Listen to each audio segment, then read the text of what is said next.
Welcome to zigzag. நம்ம இன்னைக்கு இந்த வீடியோவில் ஜஸ்ட் 3 பொருளை வச்சு ரொம்ப சிம்பிளாக குயிக்காக பண்ணுற ஒரு ஸ்வீட் ரெசிபி பார்க்க போகிறோம். இது ரொம்ப டேஸ்ட்டாக இருக்கும். வாங்க இந்த ரெசிபி எப்படி பண்ணுறதுன்னு பார்க்கலாம். அதுக்கு முன்னாடி நம்ம சேனலை இன்னும் நீங்கள் சப்ஸ்கிரைப் பண்ணாமல் இருந்தீங்கன்னா சப்ஸ்கிரைப் பண்ணிக்கோங்க. இது பண்ணுறதுக்கு 150 கிராம் டெசிகேட்டட் கோகோனட் எடுத்திருக்கேன். டெசிகேட்டட் கோகோனட் கடையில் உங்களுக்கு கிடைக்கும். பட் நம்ம இது வீட்லேயே ரொம்ப ஈஸியாக பண்ணலாம். அது எப்படி பண்ணுறதுன்னு நான் இப்போ உங்களுக்கு சொல்கிறேன். இதுக்கு 2 தேங்காவை நல்லா துருவி எடுத்து வச்சுக்கோங்க. அந்த துருவின தேங்காவை நல்ல கனமான ஒரு பாத்திரத்தில் அந்த ஈரப்பதம் போகிற அளவுக்கு நல்லா வறுத்து எடுத்துக்கணும். மீடியம் ஃப்ளேமில் இல்லை லோ ஃப்ளேமில் வச்சு கைவிடாமல் நீங்கள் இது வறுத்துக்கிட்டே இருக்கணும். இல்லைன்னா என்ன ஆகும்னா அடி பிடிச்சிரும், கலர் மாறிடும். கலர் மாறிட்டால் அந்தளவுக்கு டேஸ்ட்டு நல்லா இருக்காது. இப்போது ரொம்ப நல்லா ட்ரை ஆகிடுச்சு. இந்த மாதிரி உதிரியாக வர்ற அளவுக்கு தேங்காவை வறுத்து எடுத்துக்கோங்க. இது உங்களுக்கு பண்ண கஷ்டமாக இருந்தால் கடையில் கூட டெசிகேட்டட் கோகோனட் வாங்கிக்கலாம். இதில் ஏலக்காய் தூள் கொஞ்சமாக சேர்த்துக்கோங்க. 2 ஏலக்காவை பொடி பண்ணி அதை நான் இப்போ இதில் சேர்த்துருக்கேன். இதை வச்சு எடுத்துக்கோங்க. பாதாம், முந்திரி, பிஸ்தா இதெல்லாம் குட்டி குட்டியாக கட் பண்ணி இதில் இது மாதிரி சேர்த்துக்கலாம். இது நம்மளுக்கு அந்த ஸ்வீட் சாப்பிட்றப்போ நடுவில் வரும்போது டேஸ்ட் நல்லாயிருக்கும். இப்போது 100 கிராம் முந்திரி பருப்பு இதை நல்லா பவுட்ரு பண்ணி எடுத்துக்கோங்க. அதையும் இதில் நம்ம இப்போ சேர்க்க போகிறோம்.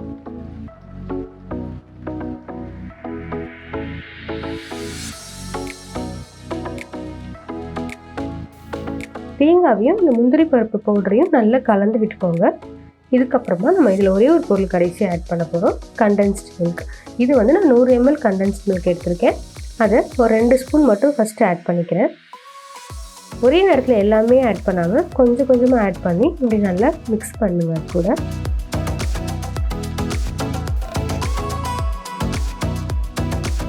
மீதி இருக்கிற கண்டென்ஸ் மில்க்கையும் நான் இப்போ இதில் ஆட் பண்ணுறேன். நல்லா மிக்ஸ் ஆனதும் இந்த மாதிரி நல்லா சேர்ந்துடும், மாவு மாதிரி வந்துடும். உங்களுக்கு இப்போ இனிப்பு பார்த்துட்டு ரொம்ப இனிப்பு நிறைய சேர்க்குறவங்களா இருந்தால் இன்னும் கொஞ்சம் கூட நீங்கள் கண்டென்ஸ் மில்க் ஆட் பண்ணிக்கலாம். எனக்கு இது கரெக்டாக இருந்துச்சு சாப்பிட்றதுக்கு. கொஞ்சமாக பாதாம் எடுத்து மேலே இருக்கிற ஸ்கின்லாம் ரிமூவ் பண்ணிவிட்டு நான் எடுத்திருக்கேன். இதுக்கு பதிலாக நீங்கள் முந்திரி பருப்பு கூட எடுத்துக்கலாம். இப்போ நம்ம இந்த ஸ்வீட்டை உருண்டையாக பிடிக்க போகிறோம். இது உருண்டை பிடிக்கிறப்போ நடுவில் இந்த ஒரு பாதாம் இல்லை ஒரு முந்திரி நடுவில் ஒன்று வச்சு ரவுண்டாக நீங்கள் உருண்டையாக பிடிச்சிக்கோங்க. இந்த மாதிரி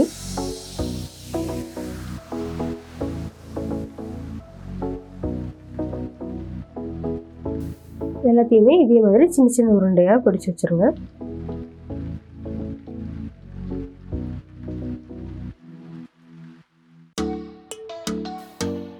வறுத்து தேங்காய் கொஞ்சம் எடுத்து வச்சுருக்கேன். இதில் ஃபைனலாக இந்த ஸ்வீட்டை மேலே இந்த மாதிரி தேங்காய் எல்லா இடத்துலையும் படுற மாதிரி இப்படி பரட்டி விட்டு எடுத்து வச்சுருங்க. இது சாப்பிட்றதப்போ ரொம்ப நல்லாயிருக்கும். அவ்வளோதாங்க, ரொம்ப குயிக்காக 10 நிமிஷத்தில் பண்ணக்கூடிய ஒரு ரொம்ப டேஸ்டியான ஒரு ஸ்வீட் நம்ம இன்றைக்கி பார்த்துருக்கோம். ஒரு வாட்டி நீங்கள் வீட்டில் கண்டிப்பாக செஞ்சு பாருங்கள். கடையில் வாங்குகிற ஸ்வீட்டை விடவும் ரொம்பவே நல்லா இருந்துச்சு. ரொம்ப ஹெல்த்தியான ரெசிபியும் கூட. தேங்காவை நம்ம நல்லா வறுத்துட்டு செய்கிறதுனால இது ரொம்ப சீக்கிரத்தில் கெட்டு போகாது. நீங்கள் ஸ்டோர் பண்ணி வச்சு சாப்பிடலாம்.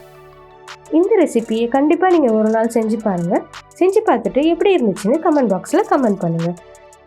உங்களுக்கு இந்த வீடியோ ரொம்பவே பிடிச்சிருந்துச்சுன்னா உங்கள் ஃப்ரெண்ட்ஸ் கிட்டலாம் ஷேர் பண்ணுங்கள், சப்ஸ்கிரைப் பண்ணுங்கள். தேங்க்யூ ஃபார் வாட்சிங்.